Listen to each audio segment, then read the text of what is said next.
हे what's up guys, welcome back once again. एक ऐसा झरना जिसके पानी को अगर कोई अपनी हलक से नीचे उतारे तो मौत उसे कोसों मील दूर ही रहती है, क्योंकि वो शख्स अमर हो चुका होता है। लेकिन क्या कोई उस वाटरफॉल को कभी ढूंढ सकेगा? कहानी की शुरुआत होती है ल्यूक नाम का आर्कोलॉजिस्ट जो कि एक कीमती पेंटिंग को चुरा कर भाग रहा है, लेकिन अब उसके पीछे उस पेंटिंग को पाने के लिए दूसरे कुछ लोग भी लग चुके हैं। इस बीच उसके पास किसी कासिम नाम के आदमी का बार बार कॉल आ रहा था, लेकिन वो हर बार ही उसे काट देता और फिर जैसे तैसे करके उनसे पीछे छुड़वा कर ट्रेन में बैठ गया और एक गहरी सी नींद में खो गया। इस दौरान उसे एक सपना आया कि वो एक रहस्यमयी जगह पर है जहां उसने एक कीमती मास्क को चुराया है। इतनी में उसकी आंख खुली तो सामने देखा कि एज़मी नाम की लड़की बैठी है, जिसका काम है उस बेशकीमती पेंटिंग को हथियाना जिसे हासिल कर पाना हर अरबपति का सपना होता है। और इसी सिलसिले में आज वो उसे मिलने आई है, क्योंकि उसे पता है कि उसके पास उसके मतलब की चीजें हैं। लेकिन ल्यूक इतनी आसानी से अपनी मेहनत उसे दान में नहीं दे सकता और एज़मी भी इतनी आसानी से उसे जाने तो नहीं देगी। पूरी ट्रेन में उसके आदमी भरे हुए हैं जो ल्यूक को बड़ी बेरहमी से मारते हैं, लेकिन फिर भी वो किसी तरह से उन्हें चकमा देकर भाग निकला और बाहर आकर अपने दोस्तों को मदद के लिए बुला लिया। अब सीन शिफ्ट होकर पहुंचता है लंदन में मौजूद शार्लेट पर, जो कि अपने एक्स हस्बैंड से अपने बेटी की कस्टडी के लिए लड़ाई कर रही है, जिससे कि उसे हर दिन अपने काम को छोड़कर इस बहस का हिस्सा बनना पड़ता है। अब जब वो ब्रिटिश म्यूजियम में गई तो अपने अधूरे काम को पूरा करने के लिए, तो वहां पर उसका भाई ल्यूक पहुंचता है, जिसे देखकर वो हैरान थी कि इतनी दिन से वो कहां पर था। तो उसे कहता है कि असल में वो चाहता है कि वो फिर से बचपन की तरह उसके साथ एडवेंचर पर चले। लेकिन शार्लेट का कहना था कि अब वो माँ बन चुकी है और अपनी इस म्यूजियम वाली जॉब से बेहद खुश है। इन्हीं बातों के बीच ल्यूक कब वहां से कीमती पेंटिंग को चुरा लेता है शार्लेट को पता ही नहीं चलता। वो तो अलार्म बज गया, जिससे अब शार्लेट उसके पीछे भागती है और बाहर आकर उसे पेंटिंग लौटाने को कहती है। लेकिन ल्यूक कहता है पहले उसे उसके साथ बैठना होगा, इसीलिए अब उसे मजबूरन उसकी इस विंटेज कार में बैठना पड़ जाता है, जिसे उसने एक करोड़पति के घर से चुराई थी। मतलब कोई भी चीज़ इसकी खुद की नहीं है। खैर, अब तेज़ और ख़तरनाक मोड़ के साथ वो कार को भगाना शुरू करता है और इनके पीछे शहर की पूरी पुलिस लग चुकी है। पलक झपकते ही वो एक ट्रक के पीछे से उसके अंदर घुस जाता है, जिसे उसे कुछ पुराने दोस्त मर्फी और डेप चला रहे थे। पर उन्हें देखते ही शार्लेट उन्हें पहचान लेती है, क्योंकि वो उसके डैड के पुराने साथी थे और उन्हीं के साथ उनकी कंपनी में काम किया करते थे। इस बीच मर्फी ल्यूक को बताता है कि ये वो तस्वीर नहीं है जिसकी हमें तलाश थी, तुम गलत चीज को ले आए। अब ये सुन ल्यूक मायूस हो जाता है और फिर वो अपनी बहन से कहता है कि कोई बात नहीं, तुम अब इसे साथ ले जा सकती है। और इतना कहकर वो उसे एक स्प्रे मारता है, जिससे वो सो जाती है। फिर जब उसकी आंख खुलती है तो वो एक पार्क में बैठी थी, जहाँ वो सीधा म्यूजियम गई, जहाँ मौजूद इंस्पेक्टर जमाल ने उसे देखकर कहा, लगता है कि तुम अपने भाई के साथ इस चोरी में शामिल हो। लेकिन इससे पहले कि वो उसे कुछ कर पाता ही नहीं, पता चलता है कि किसी ने उस चुराई हुई पेंटिंग को अपनी पुरानी जगह पर लगा दिया है। लेकिन इन सब के चलते शार्लेट अपनी जॉब खो देती है और ऊपर से अब वो पुलिस की नज़रों में भी आ चुकी है, जिसका मतलब ये है कि अब उसे बेटी की कस्टडी को मिलना और मुश्किल हो जाएगा। ऊपर से उसकी जॉब भी चली गई है।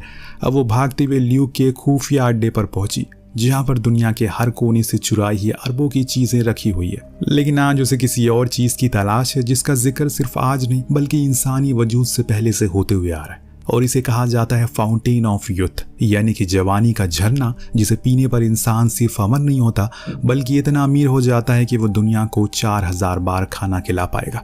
लेकिन ये सब ल्यूक अकेले नहीं कर सकता, बल्कि उसका साथ दे रहे हैं ओवन नाम का एक बिलियनर, जिसे असल में कैंसर है, और वो चाहता है कि ल्यूक उसके लिए उस फाउंटेन को खोज कर लाए, जिसके बदले में वो उसे मुंह मांगी रकम देने को तैयार है। जब शार्लेट ने यह सारा किस्सा सुना तो उसे सिर्फ एक कल्पना लगी और इंसानों द्वारा बनाई गई कहानी। लेकिन ल्यूक का कहना था कि कहानियां तभी बनती है जब उसमें से लाख सच होते हैं। इस झरने का जिक्र हर धर्म की किताबों और हर बुक में है जो ईश्वर से जुड़ी है, पर ईश्वर ने इसकी मौजूदगी वाली जगह को सबसे छुपा कर रखा है। सिर्फ एक परिवार है जिसकी पीढ़ी दर पीढ़ी उस रास्ते की रक्षा कर रही है, जिसे कि रास्ते का रक्षक कहा जाता है। और मुझे कहीं ना कहीं लगता है कि एज़मी उन्हीं परिवार का हिस्सा है, क्योंकि उसे कुछ तो मालूम है जो किसी को नहीं पता है। लेकिन सन 1600 में हुक्मरानों का कब्जा था, तो दुनिया के 6 मशहूर कलाकारों ने उस जगह के रास्ते की न जाने कैसे, लेकिन उन्हें जानकारी मिल गई। उन्होंने उस लोकेशन को 6 पेंटिंग में छुपा दिया, जिसे अभी तक ल्यूक चुरा रहा था, जिसमें हर एक पेंटिंग में लैटिन में कुछ लिखा था, पर वो क्या था इन्हें अभी तक समझ में नहीं आया। तभी शार्लेट बताती है कि उसने एक असली रेम्ब्रेंट पेंटिंग की जगह एक फर्स्ट कॉपी को चुरा लिया है। तब ओवेन उसे असली वाले के बारे में कुछ सुराग देने को कहता है, लेकिन शार्लेट इन सब कामों में दाखिल नहीं होना चाहती। तब ओवेन उसे एक डील ऑफर करता है, अगर वो उसकी मदद करेगा तो काम हो जाने के बाद वो दुनिया के टॉप लॉयर को उसके लिए हायर करेगा, ताकि उसे उसकी बेटी की कस्टडी मिल जाए और बाद में उसकी पुरानी जॉब भी। काफी देर सोचने के बाद शार्लेट उन्हें एक सुराग देती है कि वेंडरबिल्ट परिवार के बारे में और ज्यादा जानकारी इकट्ठा करो, वो ही तुम्हारी खजाने की चाबी है। के बाद शाम में ल्यूक कैफे में बैठकर वेंडरबिल्ट के बारे में पढ़ रहा होता है कि तभी उसे वहां पे एस्मी मिलती है, जिसने उसे धमकाया कि इस खोज से पीछे हट जाओ वरना मैं तुम्हारी पूरी टीम को खत्म कर दूंगी। लेकिन ल्यूक के ऊपर इस धमकी का कोई असर नहीं पड़ा। अब इसके बाद वो अपने भांजे के कॉन्सर्ट में गया जहां पर शार्लेट भी मौजूद थी, जिसे उन्हें बताया कि वो उसे असली पेंटिंग का पता चल चुका है, उसे आखिरी बार कहां पर देखा गया था। बातों ही बातों में वो उसे भी मना लेता है अपने साथ चलने के लिए और फिर हम पूरी टीम को आयरलैंड में देखते हैं। दरअसल उस पेंटिंग को आखिरी बार एक शिप में देखा गया था जो कि डूब चुका है और अभी महासागर के नीचे है, पर इन्हें वो पेंटिंग किसी भी हाल में चाहिए और इसीलिए ये लोग क्या करते हैं कि सबसे पहले तो एक ड्रोन को नीचे भेजते हैं जिसने उस डूबे हुए शिप को फर्स्ट क्लास वाले हिस्से को काट दिया और फिर उसके पास एक स्विमर बैलून लगा दिया जिसकी मदद से वो अपने आप ही पानी के ऊपर आ जाता है। यानी कि अब इनका काम और भी आसान हो चुका है। तुरंत ही ल्यूक और शार्लेट उसके अंदर गए और एक एक चीजों को खंगालना शुरू कर देते हैं। इस दौरान उन्हें एक लॉकर भी मिलता है जिसके अंदर कुछ कीमती ज्वेलरी थी जिन्हें ल्यूक चुराना चाहता है, पर शार्लेट उसे ऐसा करने से मना करती है। वो कोई लुटेरे नहीं है, तो इसीलिए हम वही ढूंढेंगे जिसके लिए हम यहाँ पर आए। वहीं दूसरी शिप में मौजूद टीममेट्स को रडार में किसी के आने की खबर लगती है। दरअसल ये कोई और नहीं बल्कि एस्मी और उसके लोग थे, जिन्हें पता चल चुका है कि ल्यूक और उसके लोगों को आखिर बची हुई पेंटिंग के बारे में पता चल चुका है। लेकिन हर बारी एस्मी हर जगह क्यों आ जाती है? क्या सच में जो ल्यूक ने कहा वो सच था? खैर अब इधर ये दोनों भाई बहन तो जैसे तैसे करके वो पेंटिंग फाइनली मिल ही जाती है, जिसे वो काफी खुश थे। लेकिन इससे पहले कि वो वहां से निकल पाते, जो स्विम बैलून लगाए हुए थे वो धीरे धीरे करके खराब होते जा रहे। यानी कि अब इसका मतलब ये है कि अब शिप का वो हिस्सा ज्यादा देर ऊपर नहीं रह पाएगा, जिसका असर हम देख भी सकते हैं कि कैसे पानी अब तेजी से भरता जा रहा है। इसीलिए ये दोनों फौरन ऊपर आते हैं कि तभी उनके सामने आ गए एस्मी और इसके लोग जो पूरी तरह से हथियारों से लैस थे। इन्हें लड़ना तो पड़ेगा वरना इनके हाथ से वो पेंटिंग चली जाएगी और इसीलिए ल्यूक पूरी जान से उनसे लड़ना शुरू करता है। पर अब अंधाधुंध गोलियां चल रही थी जिसमें से कुछ तो उन बैलून्स में लग जाती है तो कुछ ऊपर उड़ रहे हेलीकॉप्टर में। जैसे ही वो तो वहां से चला जाता है, पर अब शिप तेजी से नीचे जा रहा था, इसीलिए अब इन्हें जल्दी से बाहर निकलना होगा। पर ये क्या, वो पेंटिंग वाला बैग तो पानी में कहीं गिर गया। अब एस्मी ने शार्लेट को भी अपने कब्जे में कर लिया, इसीलिए दोनों तरफ से ल्यूक फंस चुका है और इतने में शिप और तेजी से पानी में समाने लगता है, जिसके कारण एक तेज झटका आता और एस्मी बालकनी से नीचे गिर गई। जिसके बाद ये दोनों फौरन स्विम करके बाहर आ गए। फिर इनकी टीम ने इन्हें बचा लिया, लेकिन उस पेंटिंग का क्या हुआ ये हमें भी बताया नहीं जाता है। अब वापस आने पर शार्लेट के पास हिराल्ड यानी कि उसकी एक्स हस्बैंड का कॉल आता है, जो उसे बताता है कि वो उसे कुछ दिन के लिए जापान जा रहा है, इसीलिए वो उसके बेटे को रख सकती है। पर शार्लेट समझ जाती है कि ये सब ओवन का करा धरा, इसीलिए वो फिर से टीम में शामिल हो गई और अब इन्हें किसी भी तरह करके उन 6 वर्ड्स को जोड़ना है, जिसके काम में ये लग गए और इन्हें पता चला कि उन 6 अक्षरों को जोड़कर जो अक्षर बन रहा है वो है विक्ट। और ये वो एक गलत छपी हुई बाइबल है जिसे 1600 में लिखा गया था, जिसमें कुछ ऐसे तत्व थे जिन्हें जानबूझकर गलत लिखा गया। इनका मानना था कि उसी में वो फाउंटेन का जिक्र हो सकता है, क्योंकि सभी गलत छपी बाइबल को नष्ट कर दिया गया था, लेकिन एक अभी भी रखी हुई है किसी महफूज जगह पर। तभी अचानक वहां पर इंस्पेक्टर जमाल अपनी टीम के साथ टपक पड़ते हैं और इन्हें रंगे हाथों दबोच लिया जाता है। लेकिन उसके पीछे कासिम आ गया जिसने उन्हें दबोच लिया और अब उसके अंदर हर कोई तनाव भरे माहौल में शामिल हो चुका है। लियो कासिम को एक डील ऑफर करता है कि उसकी टीम को जाने दो, जिसके बदले में वो उसे सारी पेंटिंग दे देगा। अब वो मान गया और फिर पेंटिंग लाने के बहाने ल्यूक ने किया क्या, म्यूजिक को लाउड कर दिया और टेबल के नीचे बैठ गया। इसी मौके का फायदा उठाकर पुलिस ने गुंडों पर धावा बोल दिया। फिर दोनों तरफ से अंधाधुंध गोलियां चलना शुरू हो गई। इसी बीच ल्यूक पीछे वाले रास्ते से भाग निकलता है अपनी टीम के साथ। हालांकि पुलिस ने सभी को मार दिया पर उन्हें वो पेंटिंग नहीं मिली, लेकिन हाँ सुराग जरूर मिल गया कि वो विक्ट बाइबल का। दूसरे सीन में हम ल्यूक को एक रेगिस्तान के बीच में देख जहां पर वो सोने के कलेश में पानी पी रहा है कि तभी उसके सामने खड़े शार्लेट और थॉमस तेजी से बूढ़े होने लगते हैं, जिन्हें देखकर वो कलश तोड़ देता है और बूम, तभी उसकी आंख खुल जाती है और हमें पता चला कि ये बस एक सपना था। दरअसल अब ये लोग ऑस्ट्रिया जा रहे हैं उस बाइबल की तलाश में और इस बारी उनके साथ थॉमस भी है। ऑस्ट्रिया नेशनल म्यूजियम में इन लोगों को आसानी से एंट्री मिल जाती है क्योंकि वहां पर ओवम के अच्छे पैसे इन्वेस्ट किए थे, जो कि अभी थॉमस के साथ एक कैफे में बैठकर उसे अमीर बनने के तरीके बता रहा है। इधर इन तीनों को उस जगह पर जाने का मौका मिल जाता है जहां पर वो बाइबल रखी हुई थी, जिसे देखकर ये भी हैरान थे कि अभी तक इसे कैसे संभाल कर रखा गया है। उधर बाहर खड़ा इनका एक साथी देखता है कि म्यूजियम में एस्मी के लोग भी पहुंच चुके हैं। यार ये एस्मी हर जगह पहुंच जाती है, इसीलिए वो इस बारे में ल्यूक को जानकारी देता है और वहां वो स्टाफ मेंबर इन्हें बताती है असल में एक और गलती की वजह से इस बाइबल को आज तक किसी ने ढूंढा नहीं। इस बीच बाहर ल्यूक को एस्मी से मुलाकात हो जाती है। फिर क्या था, दोनों में भयंकर भिड़ंत होती है लेकिन अंत में जीत ल्यूक की होती है। पर अब ये लोग बाहर ही नहीं निकल सकते, इसीलिए इन्हें अब प्लान बी अपनाना होगा, जिसके लिए वो उसी जगह पर छोटा धमाका करते हैं, जिससे होता ये है कि वहाँ एक रास्ता बन गया, जिसकी मदद से ये लोग बाहर मैनहोल के जरिए फरार हो गए उस बाइबल को लेकर। इस बीच ओवन पर भी कुछ लोग हमला करते हैं, लेकिन ओवन ने उन्हें जमकर सामना किया और थॉमस को कुछ भी होने नहीं दिया। इधर ये जमाल अपने लोगों के साथ म्यूजियम में पहुंचा और छानबीन करना शुरू कर दिया, और इधर होटल में ये लोग उस बाइबल के बॉर्डर पर लिखे 7 वर्ड को समझने की कोशिश करते हैं, लेकिन किसी को कुछ समझ नहीं आता असल में वो क्या है। इस बीच शार्लेट टीम छोड़ने की बात करती है, क्योंकि अब उसके बेटे पर भी खतरा मंडराने लगा है।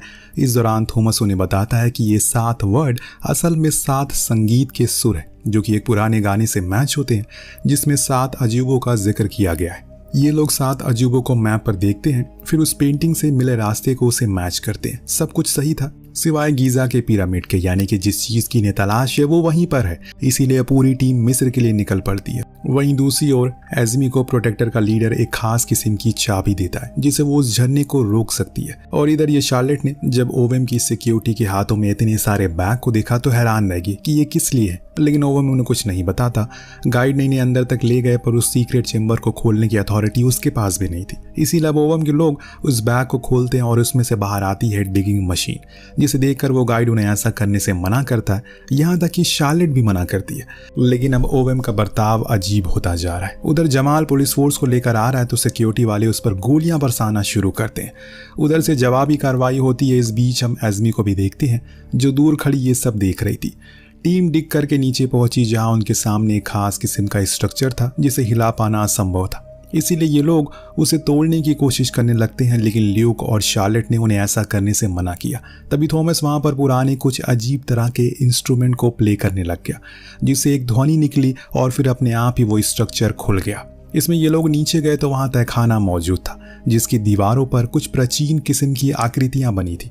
ऊपर अब घमासान युद्ध शुरू हो चुका है, क्योंकि मर्फी और डेप दोनों ही ओवेम की सिक्योरिटी वाले से लड़ते हैं, लेकिन इसमें डेप को गोली लग जाती है और इसमें जमाल आकर उन्हें बचाता है। फिर दोनों साथ में उस पिरामिड के अंदर गए, यानी कि अब वो मिल चुकी है। टीम अब तेजी से नीचे की ओर जा रही है, क्योंकि ल्यूक को इस जगह का रास्ता पता है। धीरे धीरे करके ये लोग अलग अलग किस्म की मिस्ट्री को पार करके आखिरकार एकदम तह तक पहुंच जाते हैं। पीछे से एज़मी भी पहुंच गई।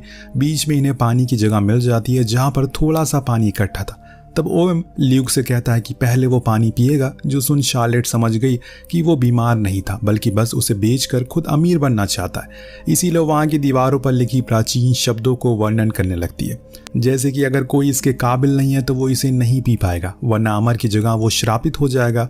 पर ओवेम लालच में पागल हो चुका है। उसने ल्यूक के हाथ पर गोली मारी और कहा कि जल्दी करो, वरना सभी को खत्म कर दूंगा। इसीलिए उसे जाना ही पड़ता है बीच में। और जैसे ही उसने उस पानी को अपने हाथ में उठाया, वहाँ एक झरने जैसी आकृति बन जाती है, और हम देखते हैं कि उसके हाथ में जो चोट लगी है वो बिल्कुल ठीक हो जाती है। और जब वो उस पानी को अपने करीब लाया तो उसने देखा कि थॉमस और शार्लेट बूढ़े होते जा रहे। दरअसल दोस्तों, इस पानी के पीछे एक राज है। अगर इसे पीकर कोई अमर होना चाहता है तो उसे अपने करीबी का सैक्रिफाइस करना होगा, बलिदान देना होगा। एक तरह से उनकी जिंदगी उसे मिल जाएगी, और ऐसे में उसका सबसे करीबी उसकी बहन और उसका बेटा है। वो नहीं चाहता कि वो दोनों उसके सामने मरे, इसीलिए उसने फौरन ही उसे नीचे गिरा दिया। लेकिन अब ओवेम को पता चल चुका है कि ये काम कैसा करता है, और इसीलिए उसने खुद उस पानी को पीने का निश्चय किया। लेकिन जैसे ही हम जानते हैं, ओवेम किसी से प्यार नहीं करता, वो सिर्फ खुद से प्यार करता है, इसीलिए उसकी खुद की जिंदगी खत्म होने लगती है। लेकिन एज़मी तभी एक चाबी को लगा देती है और धीरे धीरे करके सारे गेट बंद होने लगते हैं। इसीलिए सभी बाहर निकलते हैं, वरना हमेशा के लिए सभी बंद हो जाएंगे। इसी हड़बड़ी में ओवेम के सभी साथी गिर गए। हालांकि ल्यूक भी स्लिप हो गया, लेकिन आखिर समय पर एज़मी उसे बचा लेती है और सभी को बाहर ले आई। उसने ल्यूक की हिम्मत की तारीफ की और एक किस के साथ उसे अलविदा कह दिया। जमाल को भी समझ आ गया कि असली विलन तो ओवेम था, जिसका अंत हो चुका है, और दोनों भाई बहन अगले एडवेंचर की बातें करते हैं। अब थॉमस उन्हें एक आइडिया देता है, जिसके साथ ही इस कहानी का यहीं पर अंत हो जाता है। वेल, आपको कहानी कैसी लगी हमें कमेंट करके जरूर बताइएगा। मिलते हैं अगले वीडियो में। Thank you so much watching. Peace out.